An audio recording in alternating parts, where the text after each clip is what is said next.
বাংলাদেশের রাজনীতির চিরচেনা দাবার বোর্ডটি কি রাতারাতি উল্টে গেল? যেই ছক আমরা গত ১৫ বছর ধরে দেখে আসছি তা কি এখন শুধুই ইতিহাস? আজ আমি আপনাদের সামনে এমন এক গোপন রিপোর্টের ব্যবচ্ছেদ করব যা শোনার পর আপনার রাজনৈতিক সমীকরণ পুরোপুরি বদলে যেতে বাধ্য। সম্প্রতি কাতার ভিত্তিক আন্তর্জাতিক গণমাধ্যম আল জাজিরা একটি বিস্ফোরক রিপোর্ট প্রকাশ করেছে। এই রিপোর্টটি ঢাকার রাজনৈতিক অঙ্গনে শুধু ঝড়ই তোলেনি, বরং রীতিমতো এক শক্তিশালী ভূমিকম্প তৈরি করেছে। ২০২৪ বা তার আগের সব হিসাব এখন ডাস্টবিনে ফেলে দেওয়ার সময় এসেছে, কারণ আগামী লড়াইটা আর আওয়ামী লীগ বনাম বিএনপি থাকছে না।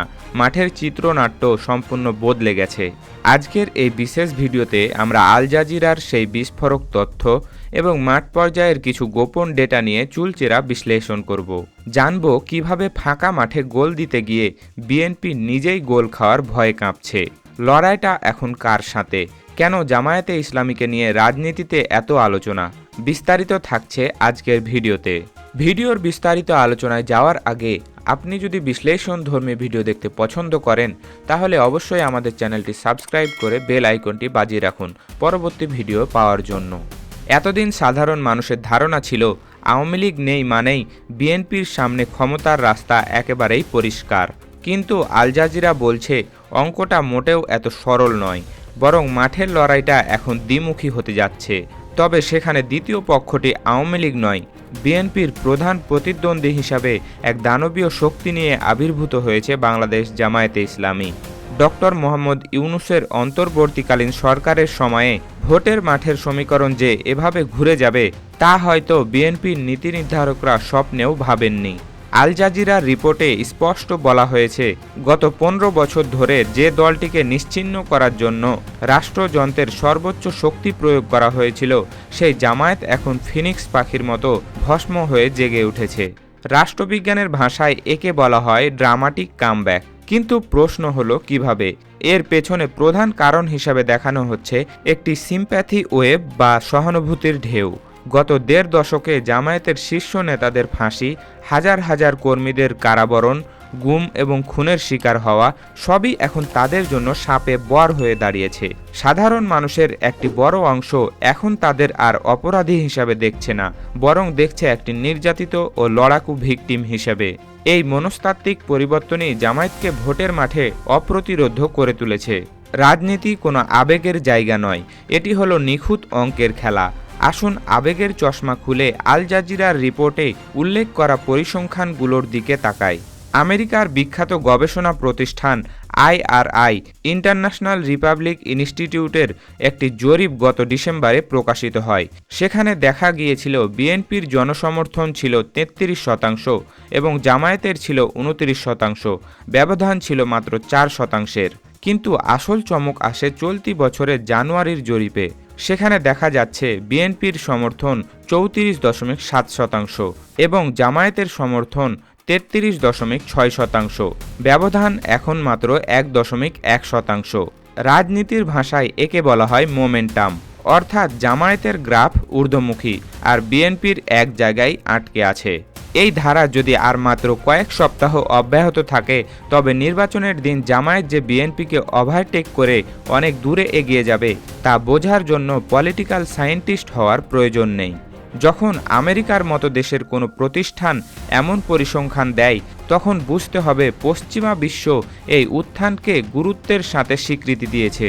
জামায়াতের এই আত্মবিশ্বাসের খুঁটি কোনো অলৌকিক শক্তি নয়, বরং এটি ডেটা ড্রিভেন পলিটিক্স।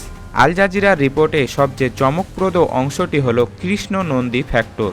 যেই দলটির বিরুদ্ধে এতদিন সাম্প্রদায়িকতার তকমা লাগানো হতো তারা এবার খুলনা ১২ আসনে একজন হিন্দু প্রার্থীকে মনোনয়ন দিয়েছে। এটি কোনো সাধারণ ঘটনা নয়, এটি একটি স্ট্র্যাটেজিক মাস্টারস্ট্রোক। এর মাধ্যমে জামায়াত বিশ্বকে দুটি বার্তা দিয়েছে। এক, তারা কেবল একটি ধর্মীয় গোষ্ঠী নয়, তারা দেশের সব নাগরিকদের জন্য একটি অন্তর্ভুক্তিমূলক রাজনৈতিক দল। ২, তারা তাদের পুরনো ইমেজ ঝেড়ে ফেলে ২০২৬ সালের উপযোগী একটি আধুনিক গণতান্ত্রিক শক্তি হিসেবে নিজেদের রিব্র্যান্ডিং করছে। খুলনার মতো গুরুত্বপূর্ণ জায়গায় একজন হিন্দু প্রার্থী দিয়ে তারা যেমন সনাতন ভোট ব্যাংক টানতে চাইছে, তেমনি আন্তর্জাতিক মহলে বিশেষ করে ভারতের কাছে এই বার্তা দিচ্ছে যে তারা উগ্রবাদী নয়। যদি কৃষ্ণ নন্দী জিতে যান তবে তা হবে বাংলাদেশের রাজনীতির ইতিহাসে এক বড় চমক। আওয়ামী লীগ নেই বলে সংখ্যালঘুদের ভয় দেখিয়ে ভোট নেওয়ার দিন যে শেষ, জামায়াত সেই বার্তাটি পরিষ্কার করে দিয়েছে। জামায়াত কি একা? মোটেও না। আল জাজিরা উল্লেখ করেছে, জামায়াতের সাথে আছে জাতীয় নাগরিক পার্টি এবং অন্যান্য শক্তিশালী ইসলামী দলগুলো। এনসিপির সাথে থাকা মানে হলো 2024-এর বিপ্লবের স্পিরিট বা তরুণ ভোটারদের একটি শক্তিশালী অংশকে সাথে পাওয়া। তরুণ প্রজন্মের মধ্যে বিএনপির প্রতি যে একঘেয়েমি বা গ্যাপ তৈরি হয়েছে তা পূরণ করেছে এনসিপি। অন্যদিকে জামায়াত একটি ঐতিহাসিক কাজ করেছে। তারা কওমি ও আলিয়া উভয় ধারার আলেমদের এক ছাতার নিচে নিয়ে এসেছে। ফলে বাংলাদেশের প্রায় 33% থেকে 36% যে রিজার্ভ ইসলামী ভোট ব্যাংক আছে তা এবার আর ভাগ হচ্ছে না। রিপোর্টে উঠে এসেছে বিএনপির এক নড়বড়ে চিত্র। অভিযোগ আছে বিএনপির শীর্ষ নেতারা গত 15 বছর এসি রুমে বসে জুম মিটিং করেছেন, কিন্তু মাঠের কর্মীরা বিপদে পাশে পাননি কাউকে। অন্যদিকে জামায়াতের প্রার্থীরা করোনাকাল, বন্যা কিংবা 5ই আগস্টের পরবর্তী অস্থিতিশীল সময়ে মানুষের ঘরে ঘরে গিয়ে সেবা দিয়েছেন। তরুণ প্রজন্ম এখন বড় বড় বুলি শুনতে চায় না, তারা দেখতে চায় কে তাদের পাশে আছে। এই জায়গাতেই বিএনপি পিছিয়ে পড়েছে। ভিডিওর শেষ অংশে এমন কিছু তথ্য দিচ্ছি যা আপনাকে চমকে দেবে। আমাদের ইনসাইড সোর্স এবং বিশ্লেষকরা বলছেন, শুধু আল জাজিরা নয়, ভারতের গোয়েন্দা সংস্থা র, বাংলাদেশের ডিজিএফআই এবং বিভিন্ন আন্তর্জাতিক সংস্থার টেবিলে এখন একটাই রিপোর্ট ঘুরপাক খাচ্ছে। আর সেই রিপোর্টটি হলো 2026 সালে সরকার গঠন করতে যাচ্ছে জামায়াতে ইসলামী। সবচেয়ে বড় ভয়ের বিষয় হলো এই রিপোর্টটি খোদ বিএনপির হাতেও আছে। বিএনপির গুলশান অফিসের নীতি নির্ধারকদের কপালে এখন চিন্তার ভাঁজ। নির্বাচনের দিন যত ঘনিয়ে আসবে, জামায়াতের জনপ্রিয়তা জ্যামিতিক হারে বাড়বে বলে ধারণা করা হচ্ছে। বিএনপি এখন চরম প্যানিক মোডে আছে, আর সেই ভয় থেকেই তারা অনেক ভুল সিদ্ধান্ত নিচ্ছে।